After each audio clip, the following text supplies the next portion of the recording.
आने वाला चुनाव में और भविष्य में इस पार्लियामेंट्री क्षेत्र का प्रतिनिधित्व करने वाले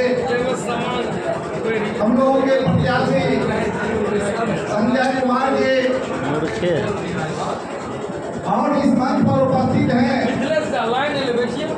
बिहार विधानसभा के माननीय सदस्य विभूतिपुर विधायक कुमार जी इस मंच पर उपस्थित हैं पूर्व जिला पार्षद शंभू भूषण जी यहाँ पर उपस्थित हैं राजद के वरिष्ठ नेता ललन यादव जी यहाँ पर उपस्थित हैं विधान प्रखंड के प्रमुख लीला देवी जी यहाँ पर उपस्थित हैं। लोकतंत्र को बचाने के लिए, लोकतंत्र और जमहूरियत को दुरुस्त रखने के लिए यह चुनाव और चुनाव से बाकी जो चुनाव बावन के बाद हुए उन तमाम चुनावों से यह चुनाव अलग चुनाव है।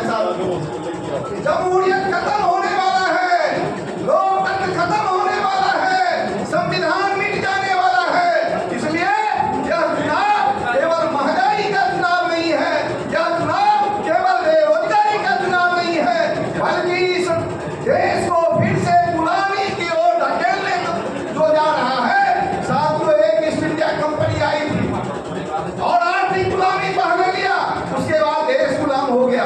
आज अडानी और अंबानी के इशारे पर नाचने वाला मोदी इस देश को आर्थिक गुलामी की ओर ले गया है और प्रजातांत्रिक गुलामी, संवैधानिक गुलामी होने जा रहा है। इस चुनाव में यदि मोदी लौट करके आता है तो फिर चुनाव नहीं होगा, तो फिर आप लोग वोट डालने का जो आपको संविधान में अधिकार दिया है बाबा साहब भीमराव अम्बेडकर, वो अधिकार आपका मिट जाएगा साथियों। इसलिए करो या मरो की लड़ाई है साथियों। सन 1977 से हम लोग इस लोकसभा का चुनाव लड़ते आ रहे थे और कई साथी मिलकर के चुनाव लड़े थे। उनका 1255 रुपया उनका केवल खर्च हुआ था 77 के चुनाव में। लोकसभा चुनाव में हसनपुर विधानसभा में 1255 रुपया खर्च हुआ था, वह डायरी आज भी मेरे पास साथियों। आज समय बदल गया है, करोड़ों करोड़ में टिकट बिकता है, अरबों रुपया चुनाव में खर्च होता है साथियों। इसलिए समझना होगा कि आप किस लड़ाई को लड़ रहे हैं। एक तरफ करोड़ों अरबों की लड़ाई है, दूसरे तरफ एक फटीर आपके बीच आ गया है साथियों। 77 में हम लोग निकलते थे, दिल में एक जीप भाड़े का जीप भाड़ा पर हम लोग किए थे और प्रत्येक दिन चंदा करते थे और प्रत्येक दिन उस जीप वाले को भाड़ा दिया करते थे और पेट्रोल का दाम गाँव-गाँव में जाकर के सुना करते थे। तब पेट्रोल उसमें डीजल जीप नहीं हुआ करता था, तब पेट्रोल उस गाड़ी में डालते थे साथियों।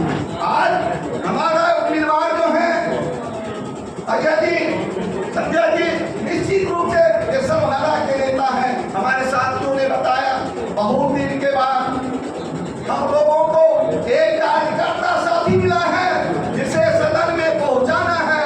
साथियों, मैं गर्व के साथ कहना चाहता हूं कि आपका उम्मीदवार एक कार्यकर्ता साथी है, साम्यवादी और समाजवादी पृष्ठभूमि के साथी हैं।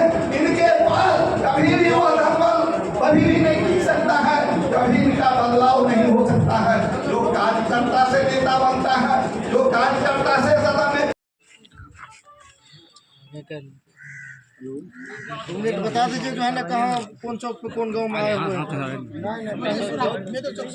वीडियो में बता दीजिए ना। अच्छा, एक मिनट हम पूछें, बता दें। तो देखिए, इस बार जिनको टिकट दिया गया है भागलपुर से, तो स्थानीय नेता, अगर उनको स्थानीय नेता देते आज पिछले 2 बार से, तो महबूब अली कैसर हमारे खगड़िया ज़िला के बाहर के लोग थे, लेकिन कभी भी आम जनता के साथ जो समस्या थे उस समस्या से हमेशा वो दूर रहे, उनके समस्या पर नहीं ध्यान दिए। भागलपुर से इस बार भी कैंडिडेट ला कर दिया गया है इंडिया गठबंधन में, चुनाव जीतकर फिर वो भागलपुर में रहेंगे, कभी हमारे खगड़िया नहीं आ पाएंगे। जैसे पिछले बार से 2 कैंडिडेट जो है कभी नहीं आए। और हम लोग रोजगार के नाम पे एनडीए गठबंधन को बदलना चाहते हैं। इंडिया गठबंधन का सरकार बने।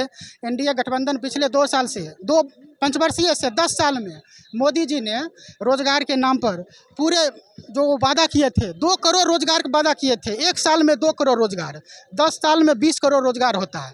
लेकिन 20 करोड़ के जगह पर 2 लाख का भी रोजगार मिला नहीं मिला। रोजगार कैसे देते हैं मोदी जी? जब चुनाव नज़दीक आता है, अभी चुनाव है 14 में, तो वैकेंसी आएगा 2 माह पहले। कितना वैकेंसी आएगा? देश की जनसंख्या 140 करोड़, 1 अरब 40 करोड़, और 1 अरब 40 करोड़ जहाँ जनसंख्या है उसमें वैकेंसी आता है रेलवे में कितना? टेक्नीशियन का 9000। तो 9000 जो वैकेंसी आता है, आप सोच सकते हैं कि 1 अरब 40 करोड़ में 9000 वैकेंसी, जहाँ बेरोजगार लोगों की संख्या इतने बड़े तादाद पर है, तो क्या फ़र्क पड़ेगा? 9000 वैकेंसी जो क्या होने, रेलवे में प्राइवेटेशन किया जा रहा है, निजीकरण किया जा रहा है। बहुत बहुत धन्यवाद।